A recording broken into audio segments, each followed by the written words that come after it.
Hey, you!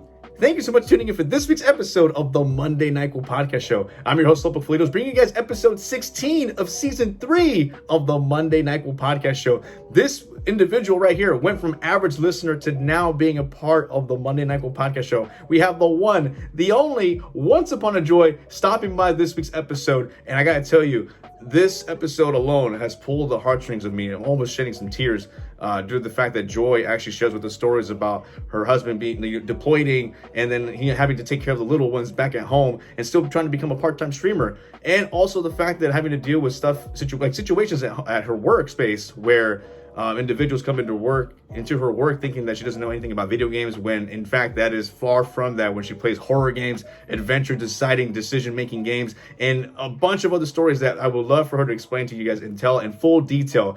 And of course, there's something in part of this episode too that I share that has not been acknowledged as of late, but slowly together putting it into retrospect and still dealing with these situations, but it'll be in the episode itself. But before we get to that, if you guys could do me a very huge favor in liking the video, sharing the video, subscribing to it, because you guys are paying and keeping the lights on here in the House of Slowpoke. So thank you guys so much for loving and supporting the content that we do here. And without any further ado, we have here on this week's episode of the Monday Nyquil Podcast Show, the wonderful OnceUponaJoy. Let's go! There's Slowpoke. Hey, hello there. I didn't mean to catch your reading there, but welcome into season 3 of the Monday Nyquil Podcast Show. The one, the only, the wonderful OnceUponaJoy. Joy, welcome to the show. From avid listener of the show to now being here. Welcome in.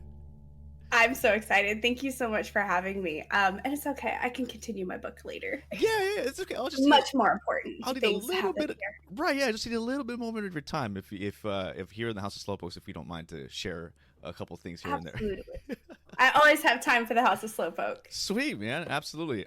Joy, as I mentioned just a few seconds ago about you being an avid listener of the show, what kind of made it to where like now you being a streamer, being a part of the podcast now, is it kind of like surreal that you're just like, you know what, wow, like I just never thought of myself being here? It is, honestly, like for anyone who doesn't know, I honestly listen to the Nyquil podcast while I'm at the gym working out. Yeah, it's like my favorite thing to do, because like I just zone out and listen to all the other streamers talking about what they do and their amazing streaming journeys and all of your awesome questions you ask them. And so like I'm doing this, and then when you reached out to me, I like had like a fangirl moment where I was like sitting there, I saw the message and I like squealed. It was excited. Oh, giddy and stuff. And mind you, you're probably like swelling on one arm, like doing like 60 reps of. You're like, I lost count now. What am I doing here? Crap. You know what? We'll call it good. Well, no, and it's really great to hear that, because like how you mentioned, like people have their stories that they tell, and of course yours in particular, I felt like it was an important story that we all needed to hear. Because OnceUponaJoy, well, I'll call you Joy for short if you don't mind for this time of the recording. Absolutely. Everyone can call me Joy. It's quite all right. Yeah. No, but Joy, I want to reiterate with this, because you not only are a Twitch streamer, but you are a mother of 2. You have a wonderful husband. In order to balance all of that too, and then some, we will get to that in just a moment. But for right now, Joy, please introduce yourself, who you are, and where do you stream at? Hello, everybody. My name is Joy, or OnceUponaJoy. I stream on Twitch. I also have an account on TikTok where I am a very active member in the book talk community. As you can see, my little book nook behind me. Okay. We do love the Oddities, as you can see above me as well. And overall, I just I'm a mom of 2. I work full time at a GameStop, and I stream as well. It's a fun life. Well, speaking to GameStop, I was actually a night key holder manager for about 5 years at one point in my life. And nice. I gotta say, you hear the ins and outs of like stories of like customers and coworkers, all that kind of stuff. It's bonkers. And to this, I guess in your end, like, how do you feel that like GameStop has withstood the test of time of like people kept saying like, oh, this is the year it's gonna sink, this is the year it's gonna plummet, and like all these people are gonna lose their jobs and stuff like that. But how do you think it stays afloat? So honestly, I love this question because it's funny. I get customers that ask me the same question. They're like, "Oh, how does it feel to work for a dying company? How does it feel to know that your job's going to be obsolete in the next year or two?" And I'm like, "Here's the thing. I worked for GameStop back in 2014. Okay. I was a key holder then, which is a shift manager, and today I work there again, and I am an assistant store leader." I am the second in command at my store, and I 100% don't see my job going anywhere because the thing that people forget is GameStop provides a very essential service that no one wants to take into account. The ongoing gag about GameStop is that we'll only give you like $1 for your game.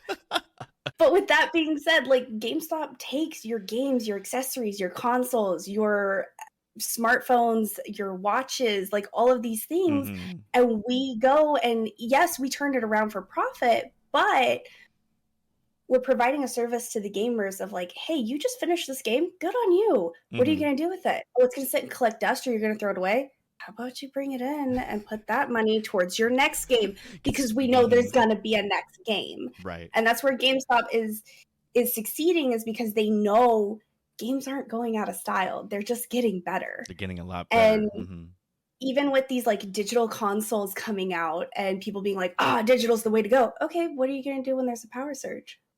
What about all that data? Oh, your computer, which is your console, crapped the bed. Where's your games? Yep. There are so many gamers that are paranoid of not being able to have their games. They don't want to go digital. They're too scared to do it.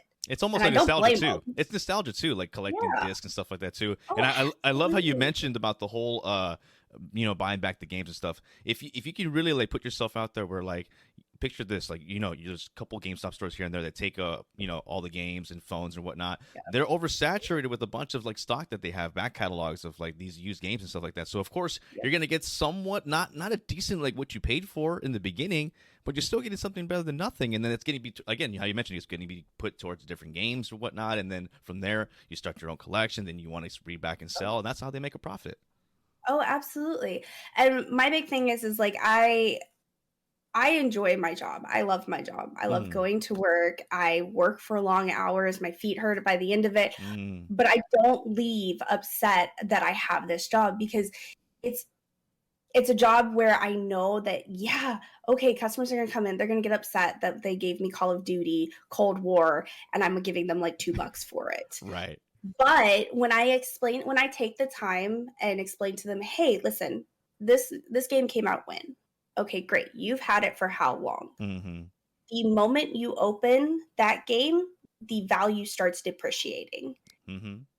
Just as any other thing in your life. Anything that you buy, that's how that works. Right. And just like a car. And a lot of the guys that come into the store, because it's typically guys. Right. And when I bring up like, hey, if you look at it like a car, it makes more sense. I understand it's a video game, it's smaller, but the same principle applies. And a lot of people don't get so upset at that point when they actually get it broken down and understand why. Yeah, but customers that come in there, they're just like, no, I want this X and much money, this and that for my Madden game that I bought in like 2012. Like, hey, how much can I get for this? Like, you're only going to get like, what, 3 cents, 5 cents? Like, I'll give you 50 cents. Yeah, okay, better than nothing for sure.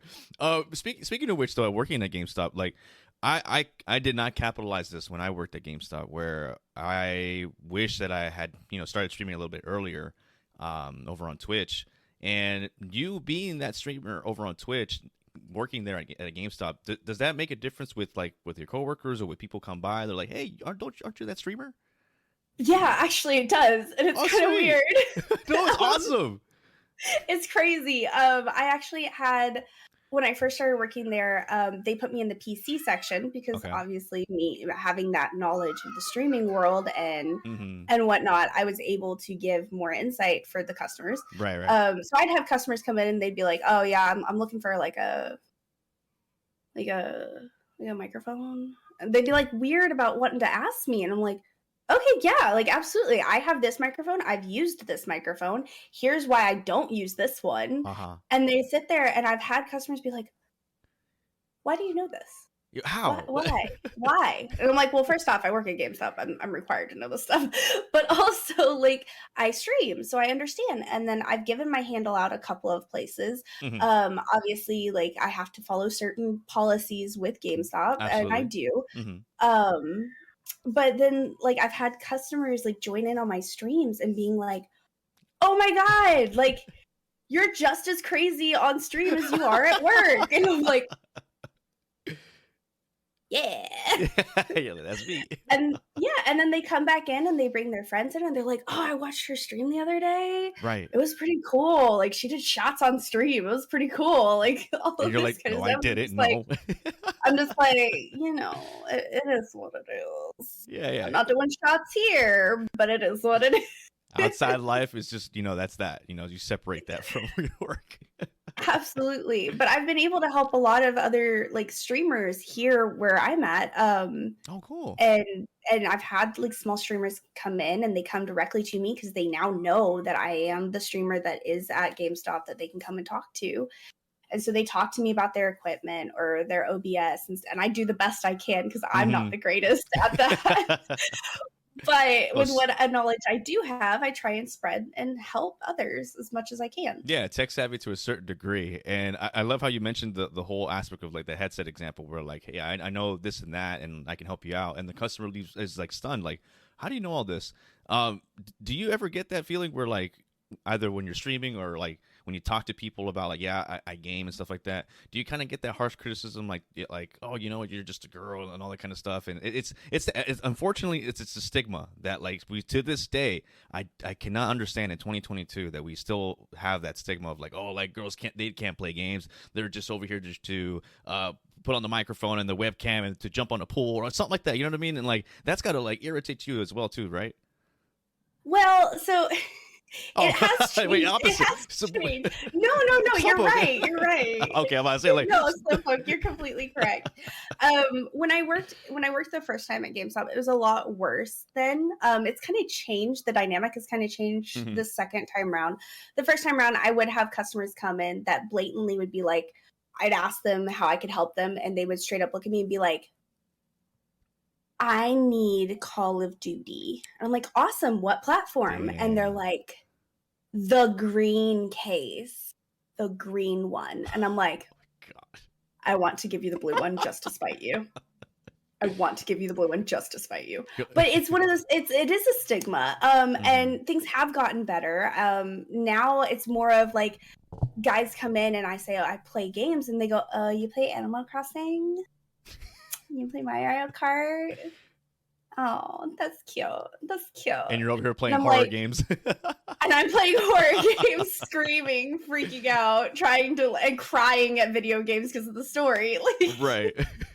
It's one of those things. And I sit there and I'm like, no, I do enjoy Mario Kart and I do enjoy Animal Crossing, but I'm not just the stigma of the girl gamer. And they're like, oh, you have like an all pink setup, don't you? You have like the cute little ears and stuff. And I'm like, I'm not an ooh-woo girl. Just because I'm a girl gamer doesn't make me an ooh-woo girl. And then later and that's like where the stigma has changed. Well, I've never done that. Oh. Nope. Nope. Not a podcast exclusive? Nope. Maybe I'll make it a special Slowpoke redemption later. I'll love it. I have to earn 500,000 points on Twitch. Ooh, that's more than my postcard, man. There you go. No, but to come back to that though, it's a great eye opening that you put that out there, because I feel like a lot of people either they don't talk about it, or it's kind of like, if it is talked about, it's almost like in like little cliff notes and stuff like that. And I wanted to put that out there, especially for you, because I feel like when you play these story-based type games or like these horror games, stuff like that, you actually go all out. You invest in emotions and like the vulnerability sometimes, where you mentioned how you cry on stream because of like how impactful the games are.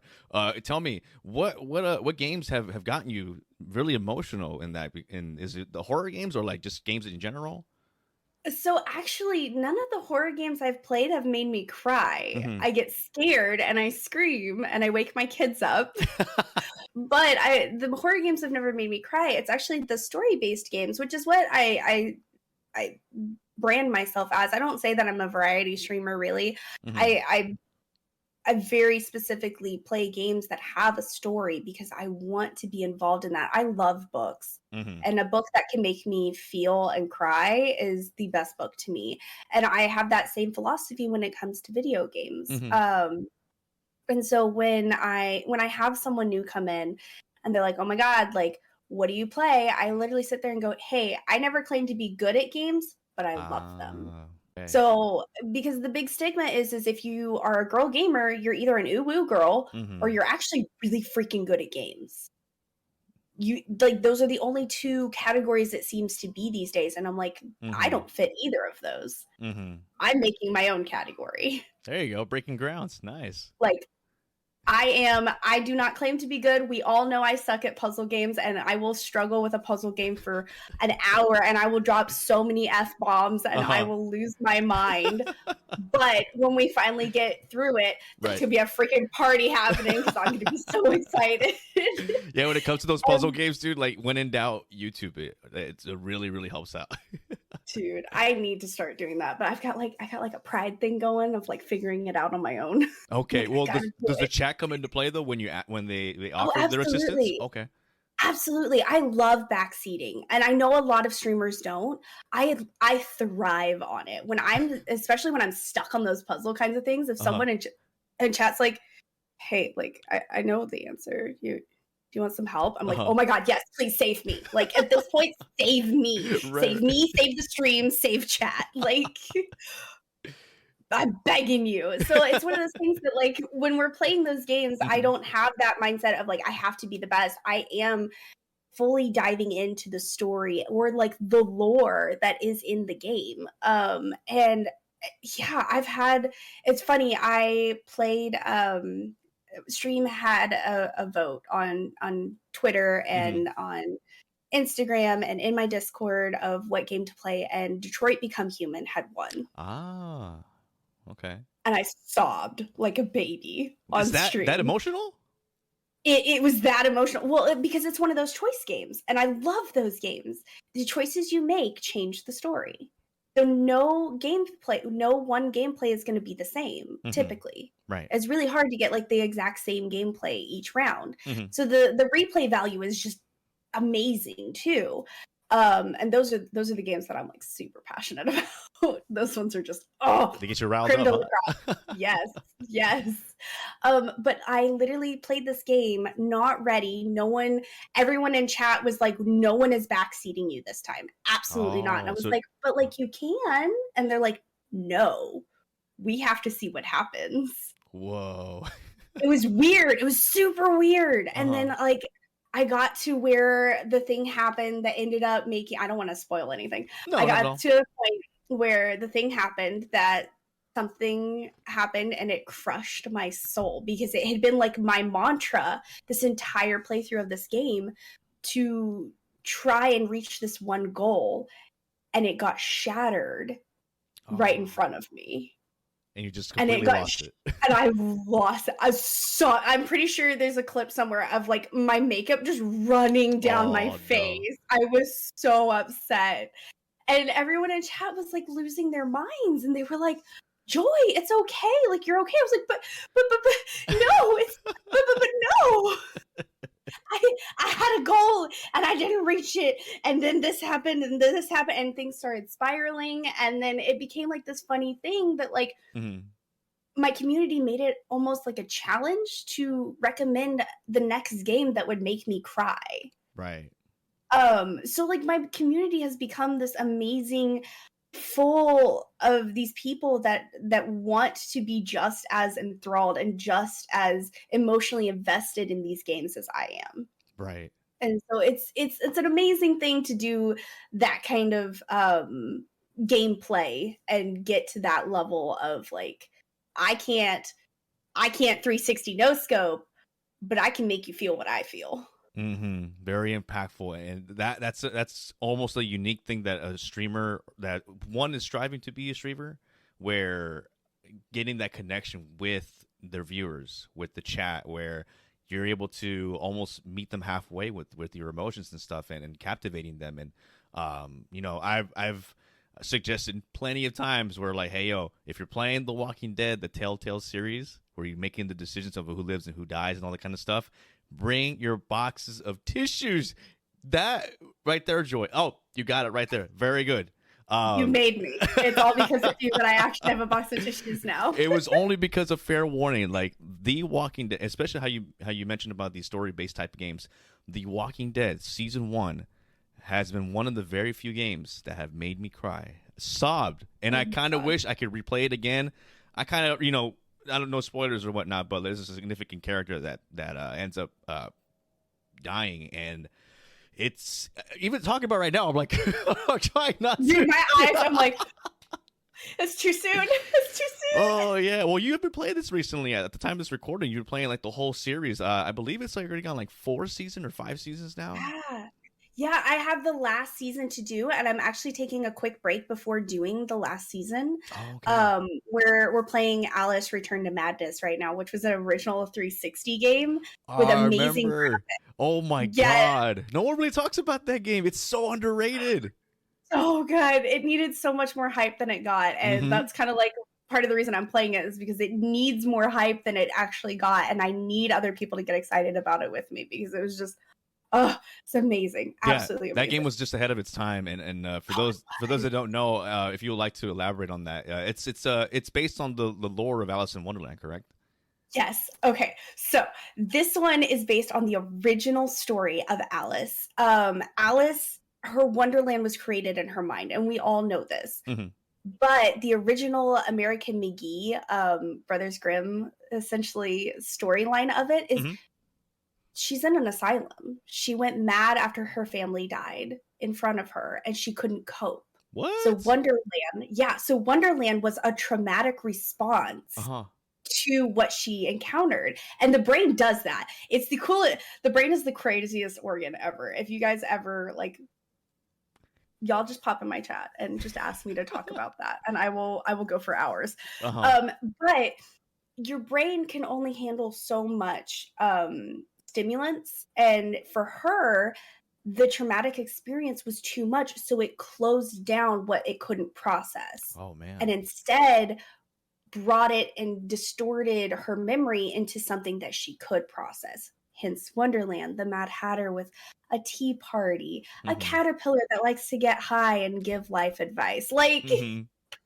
It's one of those things that Alice, I always adore the original version of fairy tales over the cutesy ones because it is way more in depth. And this game literally took that original story and brought it to life, but then also brought pieces of the original story creeping back in. So you are sitting there seeing Wonderland in all of its glory, and then seeing the distorted real trauma creeping back in, and you just have to you just gotta hold on. You're in for the ride. Exactly. You're in for the ride. You're strapped in. You just boom, let's go. And it's I think it's one of the games too that I was really shocked that it's a mature game too. It's pretty gory and the storytelling it's really in detail too, and just the synopsis of what you've given for the game itself, for those that are wanting to really see what it's all about. Of course, at the time of this recording, Joy, you are putting that out there as well, along with other games. I can't remember what the title of the name is, but I know one of them was Until Dawn, and then the other one was something about a series or something like that. It had a bunch of known actors in there. Okay, yeah. So it's actually called the Dark Anthology series. There you go. That's another choice game, but it's a horror-based game. Games, and it's all on the premise of butterfly effect. Your choices have consequences. Your choices do change your fate.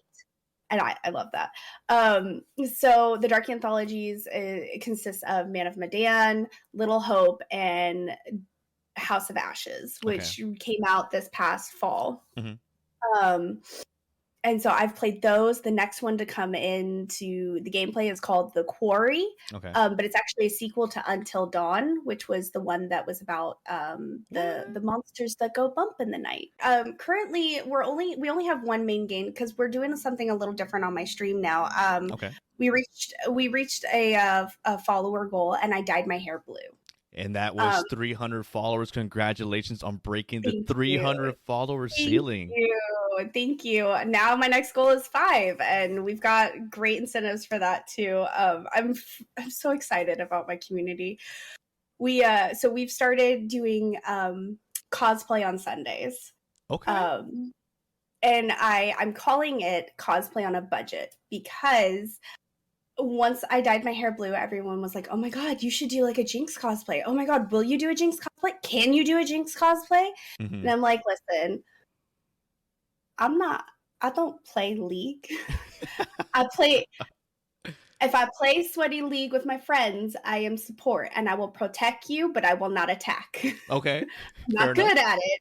I'm not, you guys do all your sweaty stuff and I'll be back here just kind of like vibing, and then you let me know when you need a heal. Like that's what I can do with that. Right. So like I don't play League. I play TFT, which is like completely separate from League, I feel like. Mm-hmm. But I did watch the Netflix series of Arcane. Arcane, yes. Oh, another show that like right there hits you in the feels. Oh, I loved it. But everyone wanted me to do Jinx from Arcane, and I was like, if we can reach a budget goal, sure, absolutely. Mm-hmm. And I was like, and I'll make it myself on stream for you guys. And I started thinking about it, and I was like, I have a lot of experience with cosplay, and I have a lot of experience with special effects makeup. I used to do it a lot. I made my own prosthetics for a while, that kind of thing. Whoa, that's awesome. Yeah. Okay. I love like horror makeup and stuff like that. Everything's spooky. All the spooks. But with that being said, I realized that not everyone is confident in doing cosplay. That is true. But the specific probably reason with that would probably be that the judgment that comes with it too, right? All the negative criticism sometimes that really oversaturates the positive sometimes, right? Oh, absolutely. And it's so depressing because I've been to so many cons and met so many people that are like, dude, I made this in my garage like a week ago, but like I'm a rocket, and with my confidence, it's going to be a kick-ass cosplay. And I'm like, absolutely, yes, 100%. But the biggest factor, which was kind of weird to me to find out, was that budget is typically what keeps people from actually going through with doing a cosplay. It's not the confidence, it's not the judgment, because in 2022, most people are doing pretty good in that regard. There's no fear of like going to a con and being like, oh my God, what a nerd, what a weeb. Like, no, weebs are cool. We're cool now. We're the cool kids. Yes. We're the cool kids. So with us being the cool kids now, I told them, I was like, how about this? We're going to knock the original budget, which I originally had been like, okay, let's try and raise like $200. Okay. Because that's what I would typically spend on making like a really nice quality cosplay, if not more. Wow. And I was like, you know what? No, we're gonna knock it down to $140. Okay. And I'm gonna make a kick-ass cosplay on a budget. We're gonna thrift everything. Okay. We're going to take things that we can find at Goodwill on the side of the road, in our own homes, and remake them into a kick-ass cosplay. And there's nothing wrong with that too, because No, I would say people would want to like, hey, I'm gonna just grab like the most expensive thing, and it's just like, no, you can do this on a budget. Absolutely. And that's the thing, is like a lot of people are like, oh my God, but it has to be like perfect, it has to be to a T. And I'm like, no. If you're cosplaying a character, it's open to interpretation. Very true. 100%. So like for my cosplay, I have some khaki pants that I'm painting to look like Jinx's pants. I'm using fabric paint from Walmart, and it's going fine. But it's not purple. So the pants are a tan, but it's still going to look like Jinx's outfit, because this is still something Jinx would wear. Okay, these pants are cargo pants, so there's some pockets on the sides. Her original pants don't have that, but Jinx has so many knickknacks and gadgets that she's created. Why wouldn't she have these extra pockets to put these things in? Why wouldn't she have a bomb just chilling in her right leg pocket? Like, Right. so, and I reiterate that so many times on my streams. I'm like, hey, I'm doing this. This is not to a T. It's open for interpretation. And that's the best part about cosplay is some of the best cosplays I have ever seen have been the ones that have gone off the books. Right. That And you put your own personality into. and that alone is just an eye opening to a lot of people that are possibly wanting to actually venture into this cosplay universe, because again, it is popular, and the fact that people are willing to almost go the extra mile to, you know, thrift some stuff or borrow things, or, you know, just use stuff in general. And like, Joy, you put that out there, and the display and showing of the dedication that you're willing to do it, even if it's on stream, it's really a big change of scenery from all the saturated games that people have been playing and stuff, or just chatting. You'd go the extra mile, and even like crafting too as well, dyeing your hair on stream. I know in the beginning of the episode here that we started off with like saying like you're not a variety streamer. I feel like you are, like, being that you're doing all these different things, and like you just see, and now you just take a step back, you're like, wait a damn minute. Hold on. Hold on. Do I have to rebrand? Hold up. No, well, maybe this is a good eye opening. You'd be like, you know what? Maybe I am going to rebrand. This is what I'm going to do now. I am a variety streamer. I might not be the best variety streamer, but I'm somewhere in the middle. I never claimed to be the best. I just claimed to be someone that you can come and hang out with and be yourself. Exactly. Have fun, watch me Fail. That's one thing. Failing, things that include with that is frustrations. Yes. Has there ever been a situation where, like, I guess on streaming or even outside, or maybe going into like the outside looking of streaming, any frustrations that have brought over where like maybe you're feeling like this might not be it for me, or like I'm not too good enough. I see these people that are up here. All these emotions run down with narrowing down with frustrations sometimes, probably, right? So like we mentioned at the beginning, I'm a mom. I have 2 kids. I have 2 amazing sons, and I also am a wife. I have a husband. I have a whole family. I have a full-time job, and I'm also streaming. It's a lot. And finding that balance has been a really big struggle. I'm not even gonna lie. It's been hard, especially when I've changed my schedule for the first time since I started streaming. And I've been very big about being consistent, because I do feel like that's a very big and key factor in being successful as a streamer, is having a consistent schedule that people can be like, oh, you know what? It's Wednesday. We're having a magical Wednesday on Joy's channel. That's what it is. Like, if I can create something that people can associate with a timeline, people are more apt to show back up. Correct. And with doing that, I did switch my schedule from Monday, Wednesday, Friday to Wednesday, Thursday, Sunday, which is pretty big of a change after moving and whatnot.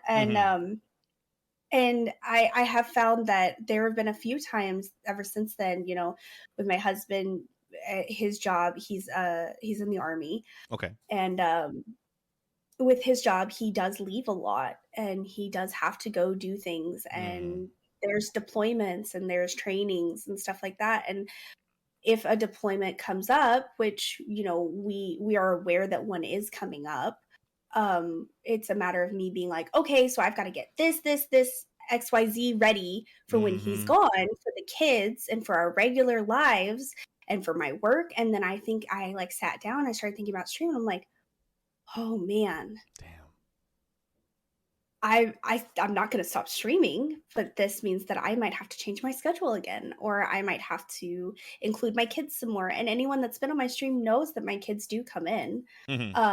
It's not all the time, because typically my husband has them, and it's around bedtime. But my little one, he's very clingy right now still.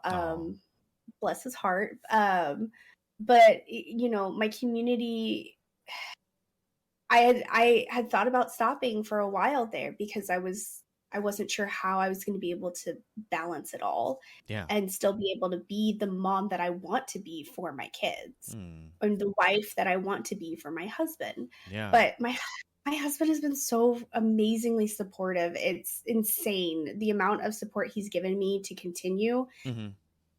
has blown my mind because I brought it up to him. And I'm a very big advocate of like, if you're a streamer and you have a partner or a spouse Mm-hmm. or a significant other of any sort, be very open with them about it. Be Very very true. open, like, because they can't understand how much it means to you or why you put so much effort or so much of your personal time into it unless you sit them down and show them. Oh yeah, because this is not only like a hobby of choice. This could possibly end up being a career choice in the future. And in order to have that especially having that communication is key with your significant other.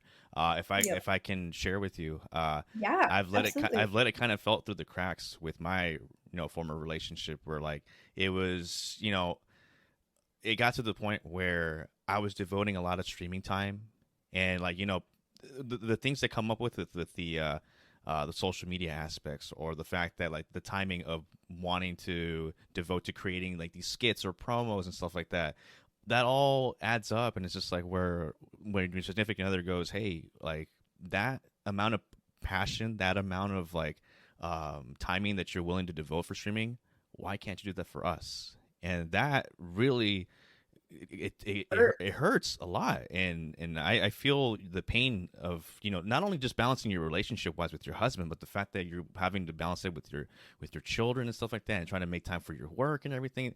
That has to be like, I'm sorry, that has to have that added pressure into that too as well, and that's got to pretty like drain you out sometimes, right? Oh, absolutely. I've had a couple of times where I've canceled stream because my kids. I've had times where I've taken my kids up from school, Mm-hmm. and they've looked at me, and my eldest has looked at me and been like, "Mommy, I just really miss you," and it like hurt my Mm. heart. And I was like, "Baby, I'm right here. I haven't gone anywhere." And he's like, "But Mommy, you're on your computer so much," and it like Oh. it shattered me. And I was like, "Not tonight." And I Oh. jumped on Discord and I jumped on Twitter and I made the announcement. I was like, I'm not streaming tonight. My kids need me. Because it's for me, that balance is realizing Yeah. that yes, you do have to a lot of time. Anyone can stream. Let me start here real quick. Sure. Sure. Anyone can stream. Anyone can push the button to go live and stream. But to be an actual streamer, you have to put forth the time and effort Mm-hmm. to build those relationships, to build that community, to build that social media presence. Mm-hmm. It's hard. Not being a streamer is hard, and no one talks about the mental toll it takes when you realize that you have that choice. Are you going to stream or are you going to be a streamer? Mm-hmm. Because being a streamer means that this could potentially be a job. This Right. could potentially bring in income. This could potentially change the rest of your life, depending on if you want to go all the way. Mm-hmm. So yeah, you want to hang out with friends and online and play games? Awesome. Hit that stream button. You want to be a streamer and create a community of people that are there to support you, and you can support them and bring them along and grow and become something more. Now we're talking about being a streamer. Big difference, big word, like Big great difference. wording on that. Great wording on that. And Big difference. there is a big difference with that. And letting yourself be out there with the whole concept of, yes, there are some added pressures. Yes, there is some commitment going towards this. But I feel like nowadays for you, Joy, it's more of like almost staying consistent with like the content on social media, where like you're trying to either put yourself out there. Is there any way that you're trying to almost start differently here in 2022 with putting out like content of like, hey, you know what, I'm live, or like, hey, I'm going to be doing this on stream? Like, how do you work with that too, along with your outside life and that? So the big thing is making Mm-hmm. sure I'm completely honest and upfront with my community Mm-hmm. from the very beginning. Mm-hmm. Even new followers, new community members, new chatters, even if they're just lurking, no matter what, I am trying to be extremely upfront with them of, hey, I am a mom. So if my kids are in stream and that's not something for you, have a great day. Find a different streamer. I'm not for you. Yep. I'm not your cup of tea, and that's okay. Mm-hmm. That's quite all right. But if you're okay with that, hang out. I'd love to have you. That kind of thing. But also, like, my community is well aware, like, hey, my kids need me. And if I can't stream, that's fine. And they're fine with it because they know that if I can't stream, I try and balance it by going, hey, I'll be in the Discord. Come hang with me. And 9 times out of 10, my kids are like wrestling on the couch behind me, throwing things. And I'm sitting here being like, so I read this book the other day. and they're in their own little world. Yeah, exactly. But it's what it's like, if my community can't accept me as a mom and with my kids, and they only want me to stream just me, I'm not the streamer for them. And that's fine. That's not the community member that I need. I need the people that are willing to hang out with me when I'm like, hey, like my husband's been gone and I really miss him and I really just feel really alone and I need y'all. Right. And I can sit here and stream and have people in chat making these gag jokes about, hey, you got a bang energy drink? Let's bang. Like pun intended. Yeah. Like all of that kind of thing. And just, you know, the social media thing is very hard for me. And Twitter having like you can schedule your tweets. So I try and make like, okay, if I'm going to be on my computer after stream, then I'm doing work. I have 3 different monitors. I have probably the person I've rated out on one.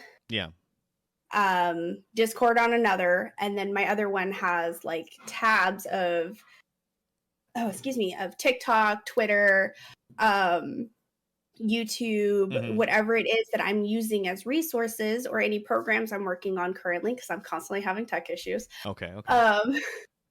And that's what I'm doing after stream, because at that point my kids are asleep. That's time that I can either go to sleep, which rarely happens. Who sleeps nowadays? Who sleeps? Yeah, let's be honest. Who sleeps? Who sleeps when we have coffee? You know. I'm just saying. So I could either sleep or I can work on stream stuff guilt free. Right. And that's what I choose to do. That's when I choose to work on my social media stuff. And I tried to do the whole TikTok thing and the Instagram thing of like, oh my God, this is my stream setup. I'm a streamer and all this stuff. And look at me and all that. And I was like, I can't keep that up. That's a lot of energy, man. Yeah, you're like, this is a lot of energy me. I don't have. This isn't me. So I've shifted gears to being like, hey, here are my going shopping for my cosplay on a budget, because I'm already doing that. My phone is already on me. I might as well. Hey, I'm buying a new book from a TikTok author. Great. Let me feature it on my TikTok, and then let me feature it on my stream, because it's something that I'm passionate about and I'm excited about. And if you are passionate and excited about the things you're posting on social media, it doesn't feel like a task. It doesn't feel exhausting or draining of energy.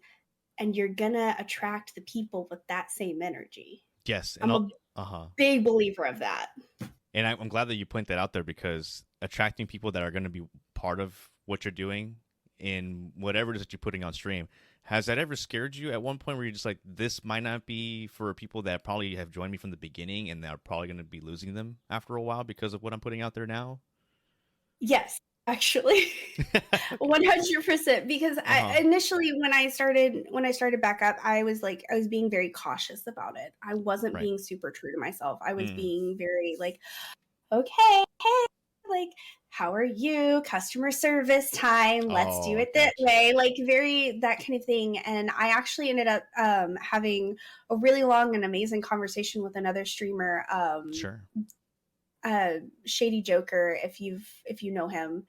And he was so sweet, because I reached out to him and I was like, your community is amazing. Like they are all in, balls to the wall, excited to be a part of you and your stream. And I was like, I want that. How do I get, like, do you have any tips? Like, do you have anything? And he was like, full disclosure. And I was like, yeah. He goes, I have no tips. I'm literally just being me.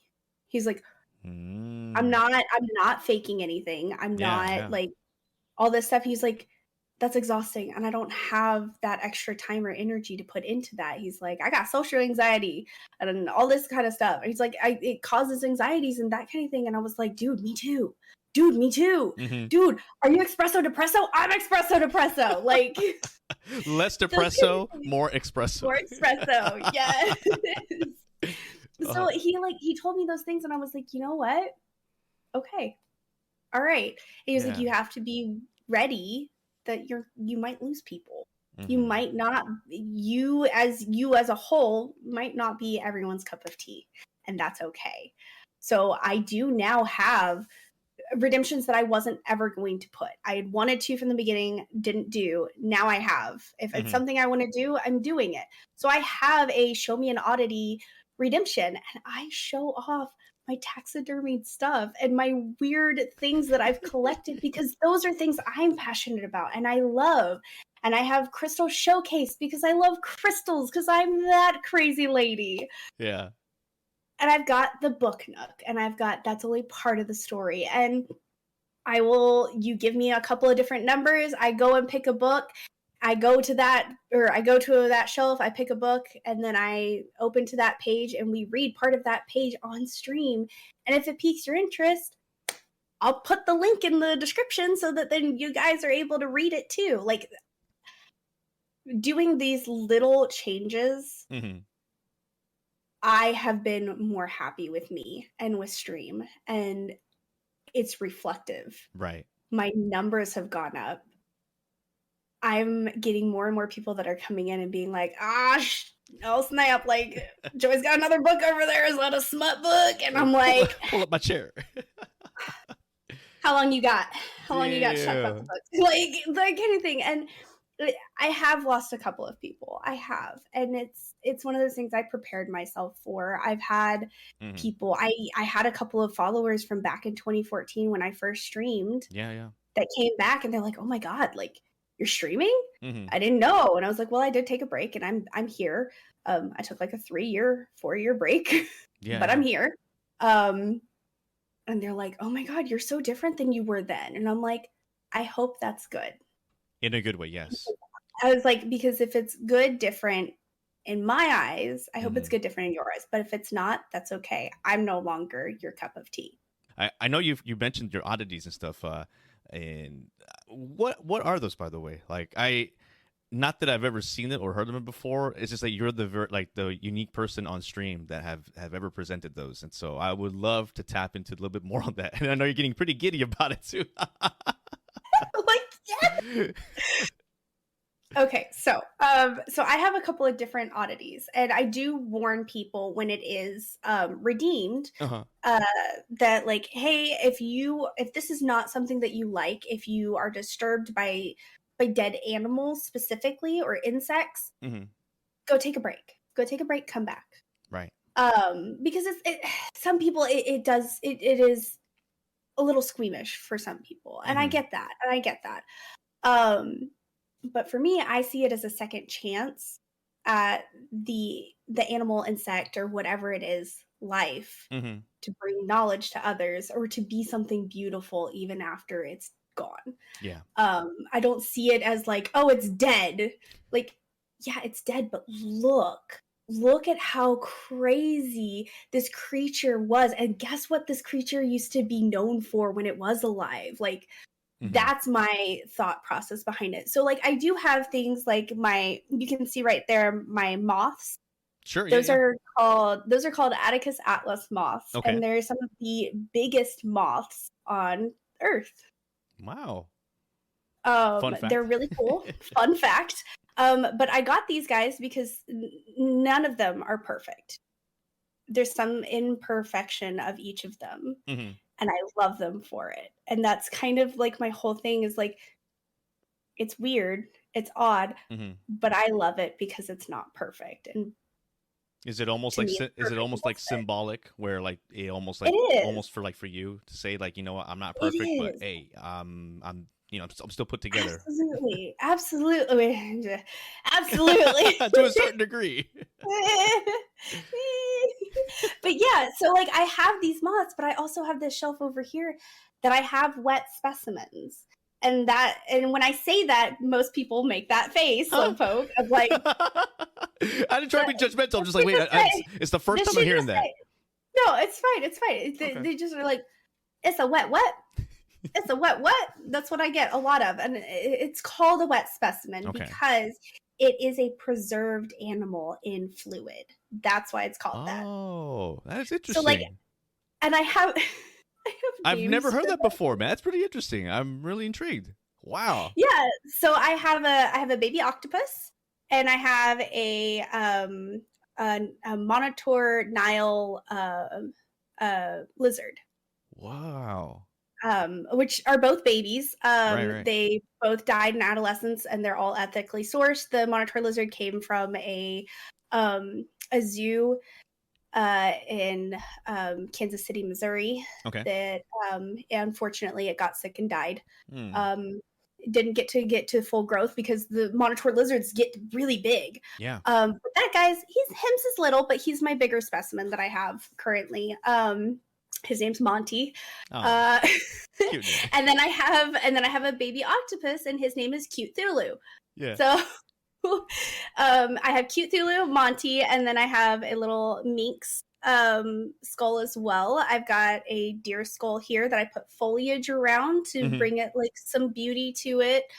I have a snake skin that I haven't put in a shadow box yet, but I will, and that's from a local reptile zoo here. We're in Kansas. I've got a jeweled beetle. Like, I have all these like crazy things, but I have the knowledge behind them. Yeah. So when it is redeemed, I can sit and say, hey, this guy is from Madagascar, and he's unique because of this reason. He may not look like much, but when you get to know him, he's pretty freaking cool.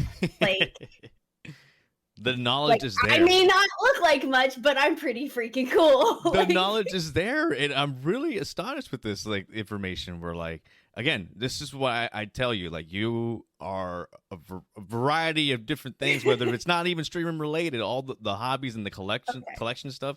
That is really, really phenomenal work on your head for it. Even having like the background knowledge for things like an encyclopedia in a sense. You know what I mean?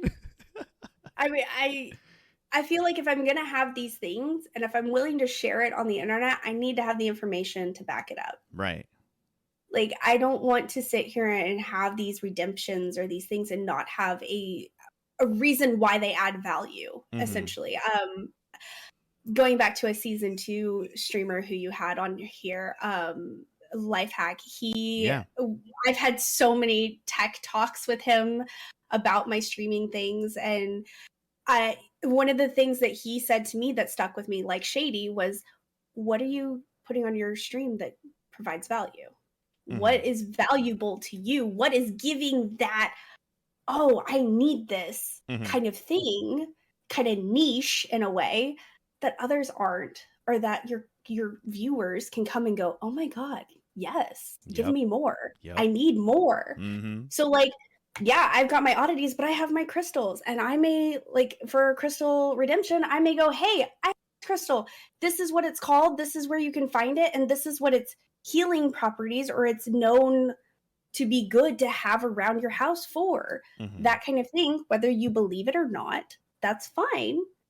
I'm still putting that knowledge out there for those who might want it. Yeah, it's up for people's interpretations, but that absolutely. And again, I'm really glad that you brought up Lifehack in the season 2 of the Monday Nyquil Podcast Show, only because it was a lot of insightful things, and I believe to the time of this recording, it is the most watched in all of the Monday Nyquil Podcast Show, and I got to give it to him because we had talked for about 3, almost 4 hours, and we had to chop it down to, like, I believe, an hour and a half to almost 2 hours. But it was a lot of insightful things, and I'm glad that you got something out of that, only because with whatever streaming tips people put out there is no literal encyclopedia of like what the do and don'ts are. Well, of course, there's some things to a certain extent, but there's no like pathway of like knowing like how to become a successful streamer. And the fact that you got that knowledge of like, you know what, this is how I'm going to stand out differently, and this is how I'm going to back it up because I have, my ammunition in my arsenal and stuff. And I really feel like you do have that potential to even be greater, to tackling not only as a Switch streamer and then like a wife and a loving mother too as well, along with everything else being put out to hopefully work it into social media so that way you can better like expand a wider audience, if that makes any sense.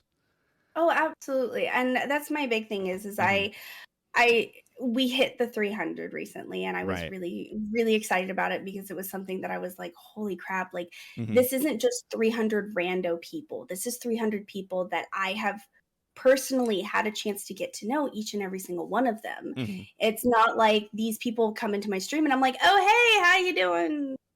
I don't remember you. It's literally they go into stream and I'm like, oh my God, I haven't seen you in like 2 weeks. How are you? Yeah. And I have a backlog. I have a backlog that has my followers and like specific things that pop in my brain that remind me of them. Oh, that's really awesome. It's it's a thing I do. I did it the first time I streamed, but it's one of Mhm. those things that like I don't want to forget someone. Yeah. Because even if you're there for one stream or if you're there for 100, you're important. Mhm. And my stream, like I want to be able to have you come back months later if the stars align and Mercury's in Gatorade and our Yeah. paths crossed again, and I can sit there and go, oh my God, how are you? How was this? Mhm. Because it's one of those things, like most of the time I'm really great at remembering those things. Every once in a while, if I don't, like I have that. Because I don't want to forget. I don't want to. So it's really cool. I have a follower from 2014 who has popped up in my streams again. Right. And they're like, I haven't seen you in like 6 years, my dude. How are you? And I'm like, oh my God, how are you? Are you still writing books? Are you still writing these stories? What was their response? And they were like, yeah? How did you? Yeah? Uh-huh. And I'm like, oh my God, that's amazing. Like, what is it about? And I wanted to know more. And I'm like, what's new with you? Like, are you working? Are you going to school? Like all this kind of stuff. And then like they tell me, and I'm like, oh my God, that's awesome. They come back and I ask them about those things because like as much as a lot of people think that like, oh, streaming, I turn on that camera and it's all about me. Yeah. It's the me show. Mhm. You're here for me. Right. I don't have that mentality. Mhm. I turn on the camera, I hit go, and Yeah. as soon as people pop up and chat, it's about them. Right. It's about the community. It's about the relationships and the longevity of those relationships to me. The gameplay is there Yeah. to fill the void, essentially. And you're having people come back and they leave with something to carry on with, and like, wow, Joy actually remembered that, or like, wow, like she's keeping tabs on me with this and that, and it's like you're making much of a more impact than you know. That like when people leave outside your stream, they're like, they don't just leave like, all right, cool, I got entertained for 5 minutes. It's like they'll leave with something extra, and that is going the extra mile. If there is anything with a almost like a what to do or like a tip to become a successful streamer, that is an essential one right there. Absolutely. I feel like if you sit there and question, well, should I could do this, but that's a little extra, like do it. If you have the time and the means and the passion to do it, do it. You're not going to regret it. It's only going to help you and your community later on. It's going to help you grow. It's going to help you build those relationships, but also yeah, I'm leaving that impact, and that's the most important to me is to make an impact, is for people to go in. I've gone into other people's streams and they're like, oh my God, your name sounds so familiar. And I'm like, there's no way, like I've never been in your stream. You don't know me. Right. And they're like, no, you sound familiar. And they're like, and then they have one of their community members. Right. There we go. Yeah. That have been in my stream who have talked about me, and they're like, yeah, I've heard about, I need to go check you out because like they say you're really cool. And I'm like, I mean, don't you get all giddy too? You're just like, oh wow, someone's actually talking good smack. yeah, like, oh, I hear you're talking some smack. Okay. Well, like, is it good or bad? Because if it's good, like, we're good. If it's bad, like, meet me at the back of the Walmart, you know? Buy one, get one Tiny free. but mighty. You know, go. that kind of thing. But it's one of those things that if you are, it goes back to what I said before of you can stream or you can be a streamer. And going that little extra mile, whether it's to my degree of just making a quick little note of someone so that then it's easier for me to remember them, to make that connection, to keep that relationship growing and building. Or it's as crazy as like, hey, I'm going to gift 10 subs for every like 3 follows. I don't know, something. I don't know. Just something that struck. But like something, Mhm. like it doesn't have to be this grand gesture, because at the end of the day, people want to be remembered. Especially on the internet, people want Mhm. to know that they matter, that they're important. And if you're willing to give them that time and that effort, they're going to keep coming back. Yeah, they want a place somewhere to belong, essentially, somewhere to belong. Absolutely. And my channel's a little bit of everything, like you have pointed out now. Like I Yeah. have D&D. I have D&D going on in my Discord on Whoa, Saturdays. Like okay. it's literally like I have a little bit of everything going on. I got the crude humor, I got the oddities, I got the book lovers, I got the D&D nerds. It's a place for everybody. And if you are, the more welcoming you are, the more welcoming people are of you. And now, some slowly but surely rapid fire questions. Once Upon a Joy, are you ready? Yes. Let's go, baby. To you, what is an underrated horror game? Ooh. Oh crap. Hold on. I have like 3 that just popped in my brain. All 3 Oh of my them. God. Screw it. Oh, okay. Bendy and the Ink Machine was amazing. Okay. The lore of FNAF is known for its jump scares, but the actual lore behind it is way scarier than the actual game. Okay. It's fantastic. Okay. And then oh god, what's it called? Oh, my brain. Outlast. Outlast is absolutely terrifying, but so good. Uh-huh. Between you and your husband, who snores the loudest? Ooh, my husband, 100%. He can vouch for this for sure, right? Yes. I have a recording of him. Oh. Because he swore up and down he never snored, and I was like, bet. Recorded it, and the next morning I was like, what's that? What's that? What is your favorite book? So my all-time favorite book series is Harry Potter. It got me through some dark times in my childhood. Okay. Current favorite book or book series is going to have to be Sarah J. Maas's A Court of Thorns and Roses series, or the Crescent City series that she's working on. You have a looking like a snack redemption points in your channel. Joy, to you, what is your go-to snack to eat on stream? Ooh. On stream, it's probably anything chocolate, or I'm like a huge fan of the Baby Bell cheese wheels. Right. Those are so good. I love them so much. What is a precious moment of your children that is embedded in your core memory that brings you joy? Pun intended. I have 2 kids. So for my eldest, it's when he met his baby brother for the first time. He came to the hospital. It was my first night away from him ever. Mm-hmm. And he came to the hospital and he sat on the bed in my lap and held his baby brother. And Finn was probably 5 hours old at this point. Mm-hmm. And he looked at his baby brother and he went, "Oh, mommy, I love him." And hugged his baby brother, and I cried because like hormones. Aww. But it was the sweetest thing. And then my second core memory of them is that for my youngest is when he wouldn't smile, which was really weird for me, because Barry smiled all the time when he was a baby. Right. And then it wasn't until Finn was about a month old when he finally smiled for the first time, and it wasn't at me, it was at his big brother. Oh. He wouldn't smile at me, he wouldn't smile at my husband, he just would smile at his brother, and it was like the most heartwarming thing to me. I will never forget that. What is your worst unnecessary purchase, whether it's streaming related or not? Oh no! Joy, what is the worst unnecessary purchase you've ever made? The most unnecessary purchase I made this past month, in the month of March. My birthday is on the 20th of that month. Okay. I bought a book for every single day of the month.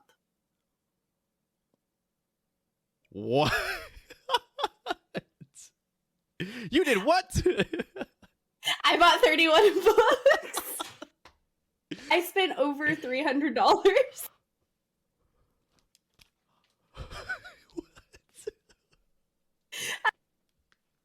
Books. My books.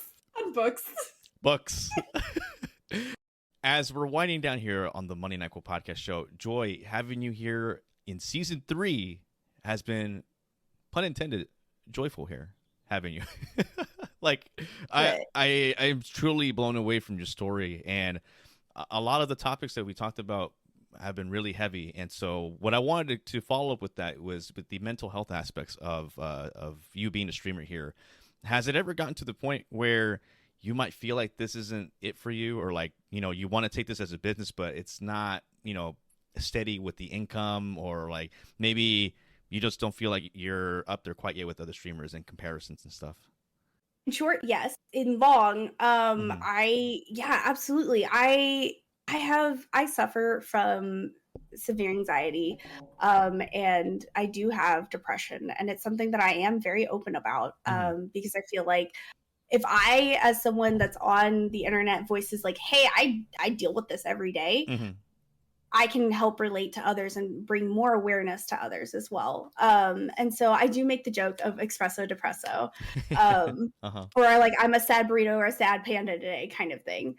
But in all seriousness, like, yeah, there've been times where I'm like, I can't grow any more than this. Like, I'm not going to be able to handle it mentally. What am I supposed to do when there's 150 people in chat? Like, I have 15 right now, and like that and I get those intrusive thoughts. And you know, I played a game called Sinuous Sacrifice, Hellblade. Sinuous Sacrifice. I just finished that game this year. It is a beautiful game, It's and it's so fully detailed, and the whole what do you call it? Oh man, you take it away, because it's just a lot to dive into. It is. So the reason I bring it up is because at the very beginning, when you start up the game, it gives you a warning, and it says, hey, if you suffer from mental psychosis, depression, anxiety, this may not be the game for you, or to play it with great caution. It is heavy. It's heavy. It's very heavy. And as someone who gets intrusive thoughts and has a hard time with like discerning, like, okay, like this is my inner monologue of like, yes, okay, this is a good choice, or this is just a bad place in my brain saying like, no, like you're not going to succeed, you can't do this. Playing that game specifically was really hard, because it's crazy, because my husband, he doesn't suffer from those things, and so he played it and he was like, oh my god, this thing was intense, like I had a hard time with it. And then I started playing it on stream thinking that I would be okay. And I remember one day where I was having a bad mental health day, and I was trying to play the game, and the intrusive thoughts were, because the way the game works is, especially if you're a headphone user, it makes it seem a big as difference. if, Yes. It makes it seem like the voices are literally all around you and in your head, that are her voices, that are in her head, her intrusive thoughts. But if you're like me and you get very immersed in your video game, you almost feel like you morph in with the character you're playing at. Yeah, into one.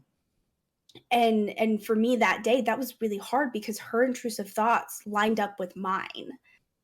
And I had to literally put my controller down and stop, turn to my just chatting screen and go, I can't play this today. I'm not in a good place. I can't do this. Yeah. We'll pick it up another day, but I need something light. I need something to get me out of this, because if I continue this game, it's not going to be good. Yeah, because these voices in her head are influencing her, like, hey, you should turn back, or like, oh, look, she's gonna die, or like, oh, she's not gonna do it. And like, it's just all these things, they add up, and realistically, when you match that in real life and in yourself, it takes a toll.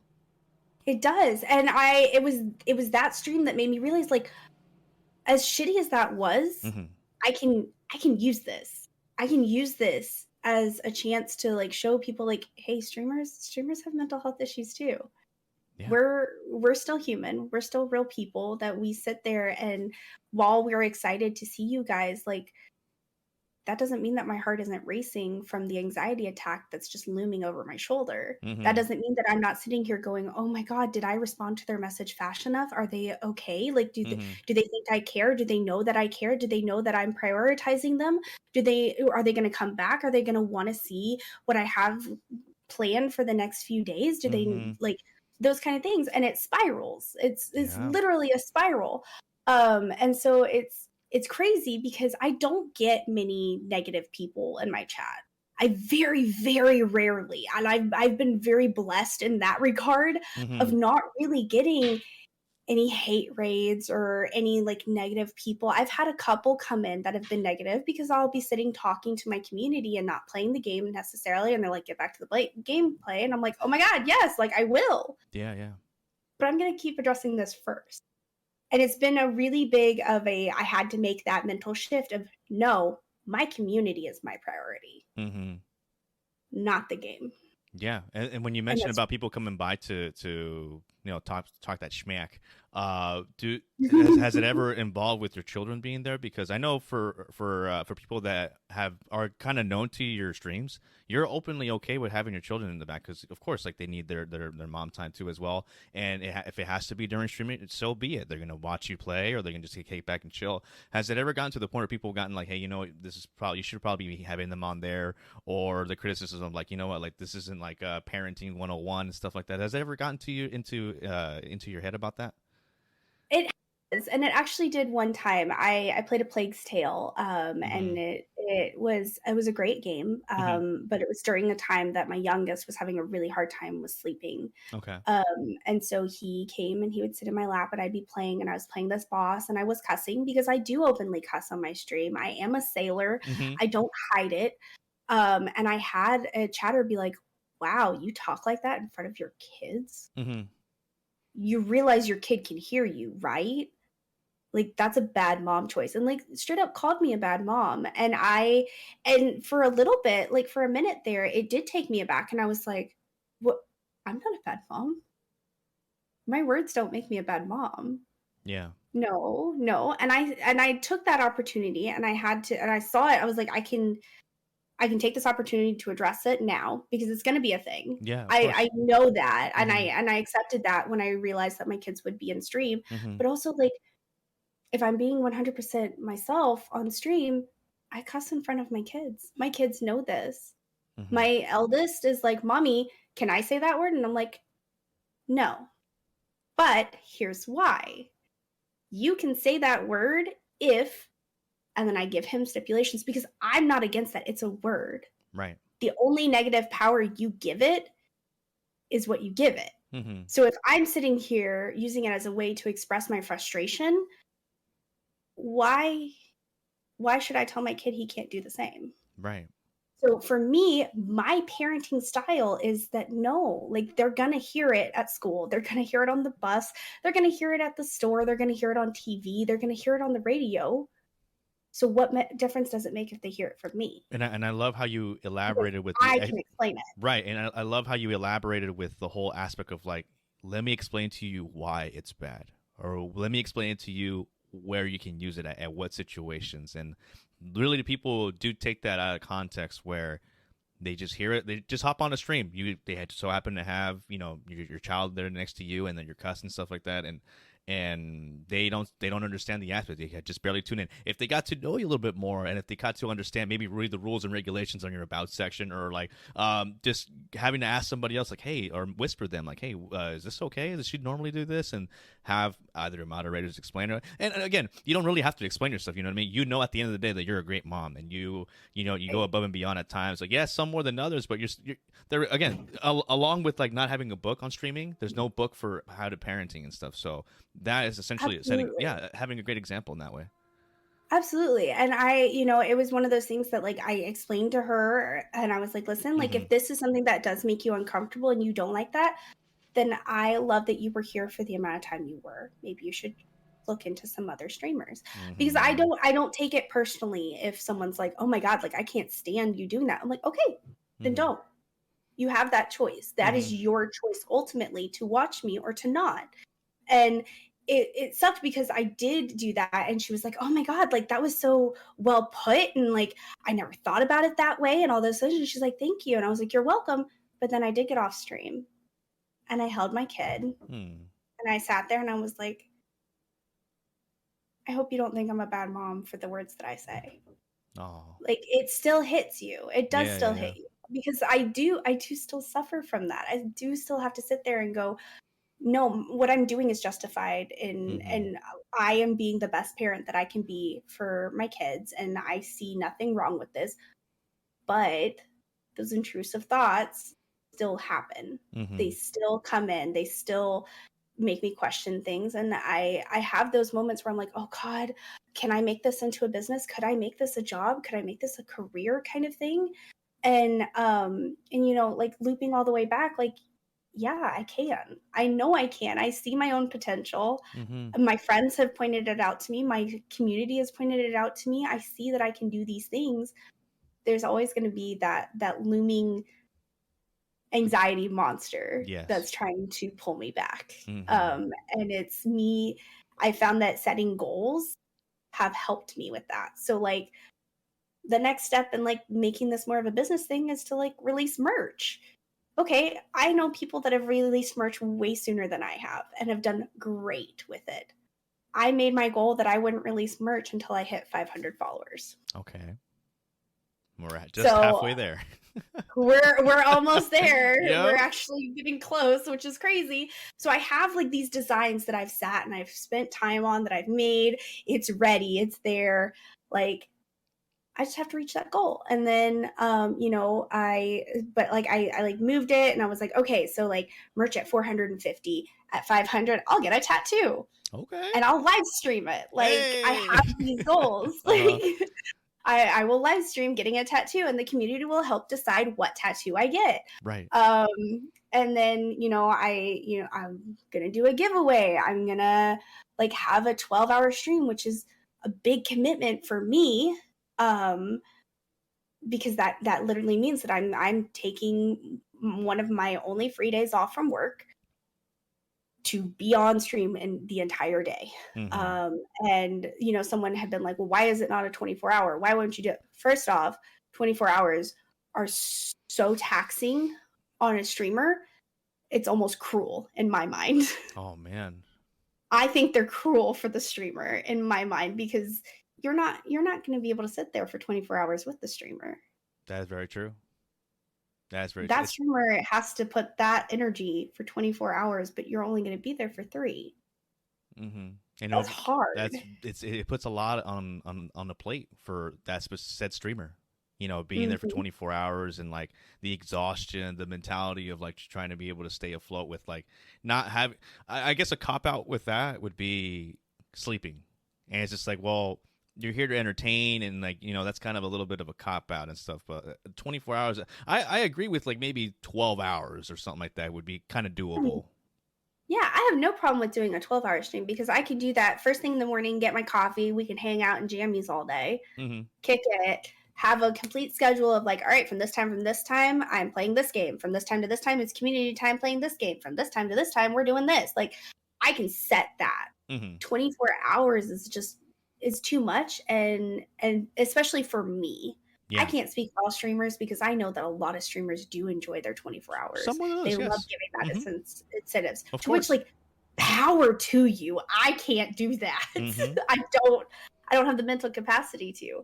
However, I will sit there and I will do a 12-hour, but that means you are going to have my kids in there at some point. I will have to incorporate my kids, which means I might even do from this time to this time playing a game with my kid on stream, like those kinds of things. And, you know, I don't have a problem with that. The problem I have is people sitting there thinking like, well, why can't you just do it now? It's just not. It's not plausible. It's not feasible. Yeah. It's not plausible, because while I am here, while I am doing things for streaming, while I am streaming, while I am being a streamer, for me to try and people please all of the time and give everything and everyone what they want at all time is just not possible. Right. And said people in your community, which, by the way, big shout out to your community, the Crystal, I believe it's, what was it? Crystal, Culver Cluster, one of those two, I believe, right? Crystal Clusters. Yes. Shout out to you guys, because throughout the whole episode, you have been acknowledging them, and those in your community will understand all that you're doing with this. It's not, I don't want to say people please, but people are pleased to enjoy you and your time that you're giving it to us, to them, and we as a whole, and including like your community in general. Like, it's just a pleasure to, you know, understand where you're coming from, the extra mile you're willing to go to prepare, to promote yourself, to better yourself, to be able to, perfect yourself too. Because you're like, man, is the lighting, looking different? I kind of want, I want to look good and this and that, like for people that tuning in. But it's all for a good thing, because you're here making yourself look different, and it is rewarding. And I would feel that it is rewarding that like people will come by, share their stories, vice versa, and have a good time. Kids are here, not okay, totally fine. You're gonna get something out of this and walk out with something, essentially with like something joyful, pun intended. Absolutely. And I always start my stream. I get made fun of by my mods for this, and it's fine. It's fine. Yeah. Like they always make fun of me whenever it's a stream day, because I always start my stream with good magical, and then I say the day that it is. Okay. And they joke that like, oh, I don't know what day it is. I don't know what day it is. I got to jump onto Joy's stream to find out what day it is. And then when I say it's magical, they're like, what's magical? What about it is magical? And I'm like, listen. Yeah. The fact that I get to spend time with y'all, the fact that I have a schedule that allows me to do that, that is magical for me. And so I will share it in any way I can. OnceUponaJoy is a name that just sounds like I like Disney, but it's the idea. Mm-hmm. It's the idea of once upon a joy, once upon a time, once upon a fantasy, once upon a story, once upon a book, once upon a legend that I could create. And it essentially is my own reminding goal of once upon a dream has now become a reality. And that reality is here, being with us in season 3 of the Monday Nyquil Podcast Show. Joy, it has been a pleasure talking to you here. My final question to you is, what are your future plans for the year 2022 at the time of this recording? I'm so glad you asked. So we have that goal of 500. Okay. With a tattoo at the end. I've already talked to artists who are cool with me live streaming it, so that then we can get like real time talk. Okay. Y'all can see how I handle my tattoos, because I do have tattoos. I don't know if I'm wearing long sleeves, but I do have tattoos. Right on. What are the show the camera real quick for those that are watching the video portion. So I do have, this is my youngest son's hand print. This is my eldest son's handprint. This is my husband's handwriting. Aww. It's a moth. It's a lunar moth with a moon. And then I have crystals, because I like crystals. Aww. I do have a book tattoo in the works that I'd like to get. I want to get a mushroom because I like mushrooms. And all of these things, I've got different tattoo ideas. And like I said, once we reach 500, the community is going to pick what tattoo I get. And it will be my commemorative Twitch amazing community. You guys are always going to be with me for the rest of my life. Tattoo, Yeah, and it's not a matter of if, it's when that happens. Absolutely, absolutely. So I have that. We have this goal. I have merch that I've been slaving away at creating, because I don't have the budget to hire someone, so I'm creating it myself, and that's taking time of me learning things and how to do that. So I'm doing all of that, but we have a 12-hour stream that's also a goal that we're going to reach at 400 followers that I'll do.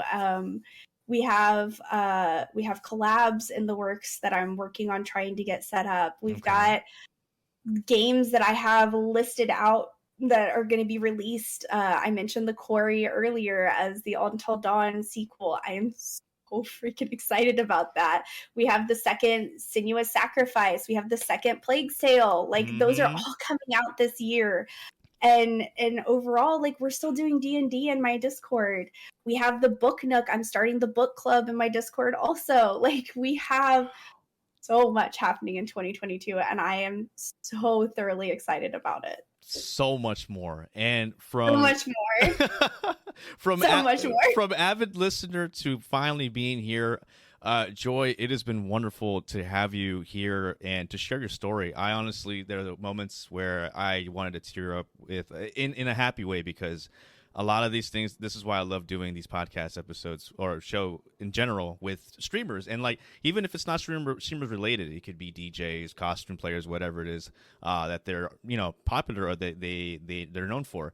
for you, Joy, how you mentioned in the beginning of the episode, and I'm going to remind people once again that you mentioned that you're not a variety streamer, but I got to tell you, you're complete. I got to completely disagree. You are a variety streamer to the team, and friendo, I am looking forward to the brighter future of 2022. That's looking towards here with you, Joy. I'm so happy. I'm so happy to have you here. I guess I gotta change my bio saying I'm a variety streamer now. There you go. And for you guys to check that out, it's I believe, you know what? I'll give you the floor. So once again, Joy, remind the House of Slowpokes, remind the viewers that are tuning in for the very first time, who are you, where they can catch you at, your socials down below your screen, and give the people a reason why they should come by your streams. The floor is yours. Yeah. House of Slowpoke. My name is Joy. OnceUponaJoy on Twitch, TikTok, as well as Twitter and Instagram. I do, I guess, variety of things. I do cosplay on Sundays. On a budget, we play story-based games mainly, as well as horror games, because who doesn't like to get spooked? I have my book nook behind me. We do lots of book recommendations, D&D, because we're all nerds at heart, and who doesn't want to be a hero in a different world? And so if you guys like spooks, stories, emotions, and oddities, I might be the streamer for you. There you go. Sold. Count me in, Joy. Once again, and lots of cussing. Oh yes, lots of cussing. Yes. Give us one F-bomb. Fuck. Well, shit. Ladies and gentlemen, House of Slowpokes, this has been OnceUponaJoy. You can find her over on Twitch. OnceUponaJoy, the Crystal Cove over on Discord. Joy Upona Twitter, and OnceUponaJoy over on TikTok. This has been a wonderful episode. I'm glad to finally have you here on season 3. I cannot wait to do the round 2 of this, because again, I want people to catch up with what's been going on with 2022 on to the next year or two, just to see how far you've come from this episode. But yeah, I look forward to talking to you once more. I would love to catch you on a stream. You know, it's just that the 3-hour differences really differentiate. Right. It's a little difficult to schedule. If someday we're able to do it, I would be more than happy to. It would be an honor, and it's been an honor to be in the House of Slowpoke. Thank you so much for having me. Absolutely. I have been SlowpokeFelitos. I am the host of the Monday Nyquil Podcast Show. I am a part-time streamer. You can find me over on Twitch at SlowpokeFelitos, at SlowpokeFelitos. And I'm a part-time streamer, part-time alcoholic, a seasonal Catholic, an official Lego Builder license holder, and once again, the host. Why are you laughing? Hey, I gave you the floor. Every time you say part-time alcoholic, it kills me, and I love it. You're like, I can relate. No,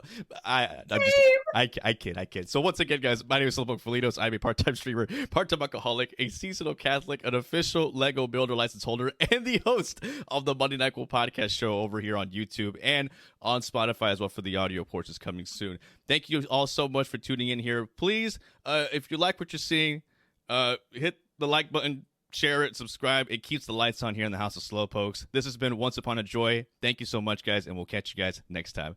Adios, everybody.